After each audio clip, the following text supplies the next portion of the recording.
Well, Uncle Sam handing over a lot of COVID cash to the city of Mobile. Yeah, today the mayor, Sandy Stimson, laying out his plans for spending more than $58 million. Shelby Myers is in the studio tonight to break it down. And Shelby, for starters, this could mean bonuses for all city workers, right? Yeah, that's right, Byron and Lenise. The mayor's plan would also allow more grants for families making a down payment on a house. Take a look at how else it could benefit you and the city.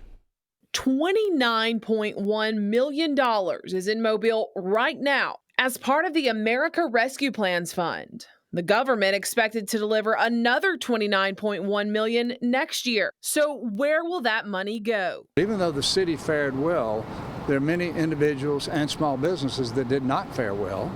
And so that's really the focus of what this money should be spent on. Mayor Sandy Stimson unveiling his plan to the city council today. More than $11 million would be for bonuses. Full-time workers who were on the payroll between March of last year and March of this year would get a $5,000 bonus, and then part-timers would get $2,500 each. The mayor also calls for spending almost $14 million to address negative economic impacts of the pandemic. And these are things like small business grants, rental and utility assistance, and help for 400 families making down payments on homes. The banks are processing mortgages now, and as people don't qualify for the entire purchase amount they need for buying a house, the city steps in with $10,000 in down payment assistance.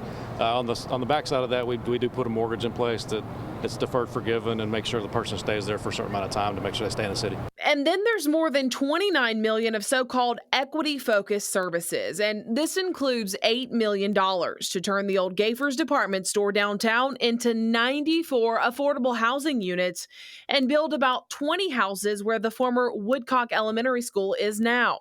Another $3 million would go to broadband services. Councilman Fred Richardson, who's running against the mayor in this year's election, says the plans shortchange drainage needs. I saw nothing in there for infrastructure projects, and I wanted a minimum of $1 million set aside to start closing some of those ditches and training gardens. And the council's final finance committee meeting will meet June 28th. Of course, we'll let you know what happens after that. The city council has until August 13th to approve it. In the studio tonight, Shelby Myers, Fox 10 News.